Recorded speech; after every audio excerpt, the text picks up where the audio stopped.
marilah kita siapkan hati dan pikiran kita kepada Tuhan untuk menyembah Tuhan.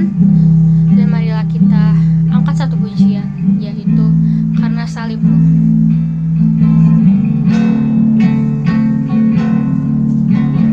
Hanya Kau Tuhan di hidupku, Kau berikan hidup yang baru. Darahmu menyucikan, pulihkan hatiku. Ku nyatakan Kaulah segalanya. Engkaulah sumber pengharapan. Kuasa-Mu sanggup menyembuhkan. Jiwaku pun berserah hanya kepadamu. Yesus, Kaulah segalanya. Karena salib-Mu ku hidup. Karena salib-Mu ku menang. Engkau yang berkuasa, sanggup untuk melakukan mukjizat-Mu. Karena salib-Mu ku hidup. Karena salib-Mu ku menang. Engkau yang berkuasa, sanggup untuk melakukan mukjizat-Mu di hidupku. Sembah Dia, kami datang ke hadirat-Mu Bapa. Hanya Kau Tuhan di hidupku, Kau berikan hidup yang baru. Darah-Mu menyucikan, pulihkan hatiku.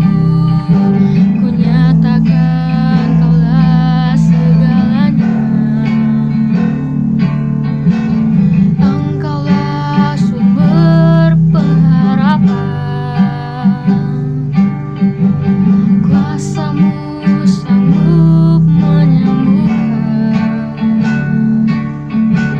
Jiwaku pun berserah hanya kepadamu.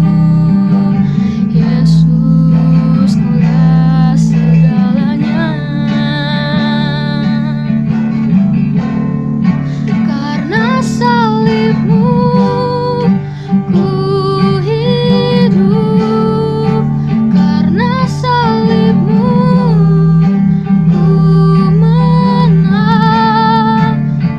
Engkau yang berkuasa, sanggup untuk melakukan mukjizat-Mu. Karena salib-Mu ku hidup.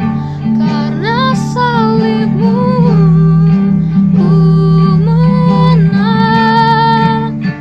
Engkau yang berkuasa, sanggup untuk melakukan mukjizat-Mu di hidupku. Di hidupku. Di hidupku.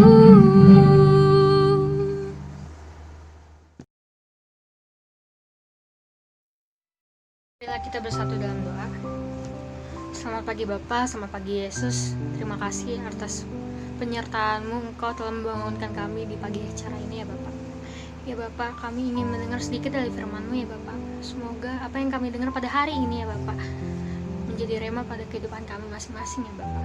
Ya Bapak, hanya nama-Mu saja ya Bapak kami berdoa dan mengucap syukur. Amin. Bacaan kita pada pagi hari ini diambil dari Lukas 4. Pencobaan di padang gurun. Yesus yang penuh dengan Roh Kudus kembali dari sungai Yordan, lalu dibawa oleh Roh Kudus ke padang gurun. Di situ ia tinggal 40 hari lamanya dan dicobai iblis. Selama di situ ia tidak makan apa-apa, dan sesudah waktu itu ia lapar. Lalu berkatalah iblis kepadanya, "Jika engkau anak Allah, suruhlah batu ini menjadi roti." Jawab Yesus kepadanya, "Ada tertulis, manusia hidup bukan dari roti saja." Kemudian ia membawa Yesus ke suatu tempat yang tinggi, dan dalam sekejap mata ia memperlihatkan kepadanya semua kerajaan dunia.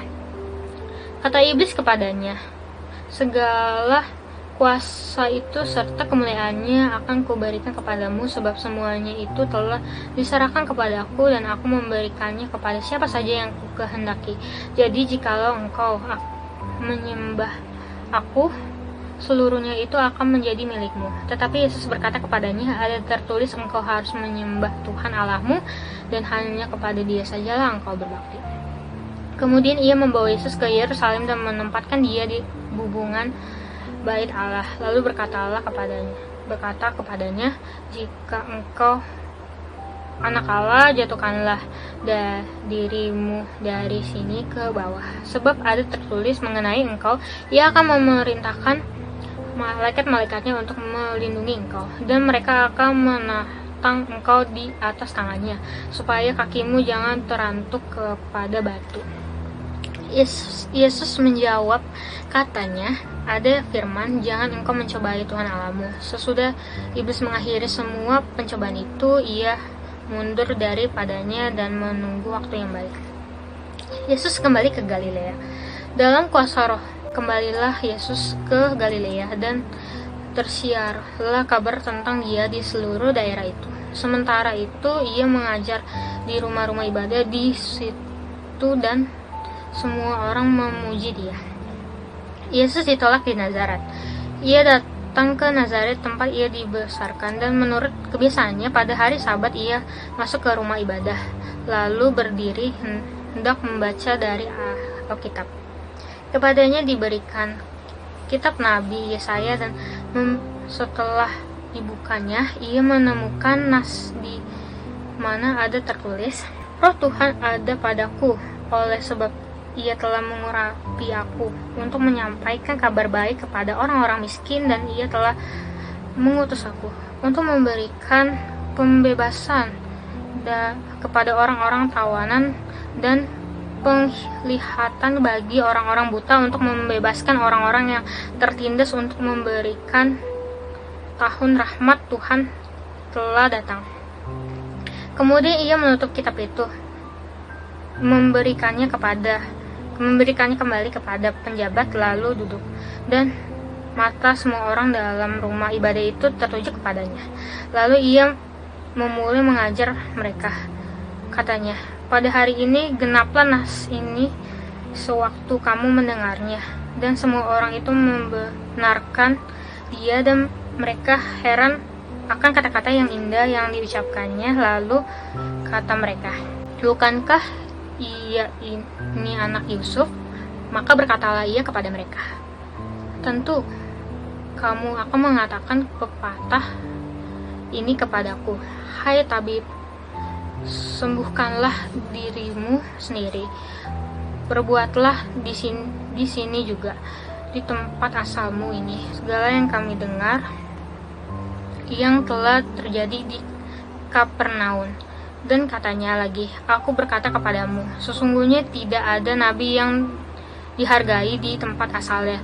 Dan aku berkata kepadamu, dan kataku ini benar, pada zaman Elia terdapat banyak perempuan janda di Israel, ketika langit tertutup selama 3 tahun dan 6 bulan, dan ketika bahaya kelaparan yang hebat menimpa seluruh negeri. Tetapi Elia diutus bukan kepada salah seorang dari mereka, melainkan kepada seorang perempuan janda di Sarfat, di tanah Sidon. Dan pada zaman Nabi Elisa banyak orang kusta di Israel dan tidak ada seorang pun dari mereka yang ditahirkan selain daripada Naaman orang Syria itu. Mendengar itu sangat marahlah semua orang yang di rumah ibadah itu. Mereka bangun lalu menghalau Yesus keluar kota dan membawa dia ke tebing gunung. Tetapi kota itu terletak untuk melemparkan dia dari tebing itu. Tetapi ia berjalan lewat dari tengah-tengah mereka lalu pergi. Yesus dalam rumah ibadah di Kapernaum. Kemudian Yesus pergi ke Kapernaum, sebuah kota di Galilea, lalu mengajar di situ pada hari-hari Sabat. Mereka takjub mendengar pengajarannya, sebab perkataannya penuh kuasa. Di dalam rumah ibadah itu ada seorang yang kerasukan setan, dan ia berteriak dengan suara keras, "Hai engkau Yesus, orang Nazaret, apa urusanmu dengan kami? Engkau datang hendak membinasakan kami. Aku tahu siapa engkau, Yesus, yang kudus dari Allah." Tetapi Yesus menghardiknya, katanya, "Diam, keluarlah daripadanya." Dan setelah itu pun menghempas orang itu ke tengah-tengah orang banyak, lalu keluar daripadanya dan sama sekali tidak menyakitkannya. Dan semua orang takjub, lalu berkata seorang kepada yang lain, katanya, "Alangkah hebatnya perkataan ini, sebab dengan penuh wibawa dan kuasa ia memberi perintah kepada roh-roh jahat, dan mereka pun keluar, dan tersebarlah berita tentang dia kemana-mana di daerah itu." Yesus menyembuh ibu mertua Simon, Petrus, dan orang-orang lain. Kemudian ia meninggalkan rumah ibadah itu dan pergi ke rumah Simon. Adapun ibu mertua Simon demam keras, dan mereka meminta kepada Yesus supaya menolong dia. Maka ia berdiri di sisi perempuan itu, lalu menghardik demam itu, dan penyakit itu pun meninggalkan dia. Perempuan itu segera bangun dan melayani mereka. Ketika matahari terbenam, semua orang membawa kepadanya orang-orang sakitnya yang menderita bermacam-macam penyakit. Ia pun meletakkan tangannya atas mereka masing-masing dan menyembuhkan mereka. Dari banyak orang keluar juga setan-setan sambil berteriak, engkau adalah anak Allah." Lalu ia dengan keras melarang mereka dan tidak memperbolehkan mereka berbicara, karena mereka tahu bahwa ia adalah Mesias. Yesus mengajar di kota-kota lain. Ketika hari siang, Yesus berangkat dan pergi ke suatu tempat yang sunyi, tetapi orang banyak mencari dia, lalu menemukannya dan berusaha menahan dia supaya jangan meninggalkan mereka. Tetapi ia berkata kepada mereka, juga di kota-kota lain aku harus memberitakan Injil kerajaan Allah, sebab untuk itulah aku diutus. Dan ia memberitakan Injil dalam rumah ibadah di Yudea. Yang saya dapat dari Rema pada pagi hari ini adalah bagaimana Tuhan Yesus itu bisa menang melawan pencobaan dari iblis. Yang kita ketahui di Lukas 4 dijelaskan bahwa Tuhan Yesus itu sedang berpuasa selama 40 hari di padang gurun, dan iblis pun juga mencobai Tuhan Yesus. Tetapi Tuhan Yesus itu bisa menang melawan iblis. Jadi kunci dari kemenangan Yesus adalah mengikuti pimpinan Allah, kemampuan Allah mengarahkan dia. Ini juga jadi pelajaran yang sangat penting bagi diri kita masing-masing, karena kita pun akan mengalami saat-saat kritis perjalanan iman kita. Dan pasti itu akan mempertanyakan keberadaan Allah dan kebaikan Allah.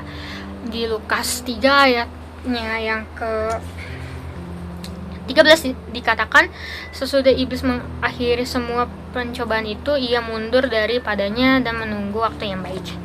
Jadi kita sebagai murid Tuhan Yesus harus berwaspada, karena Iblis itu menunggu waktu yang tepat. Di saat kita lagi lengah, iblis pun akan mencobai kita terus menerus.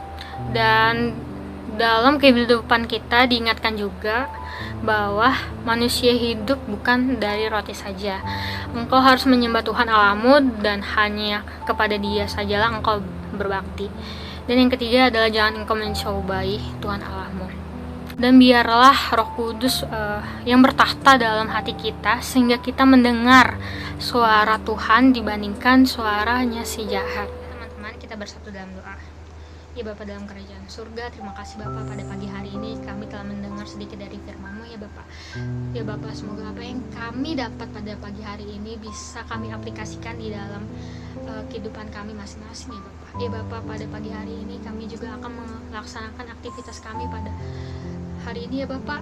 Ya Bapak, tolong ya Bapak, berkatilah hari ini dari awal hingga akhirnya ya Bapak.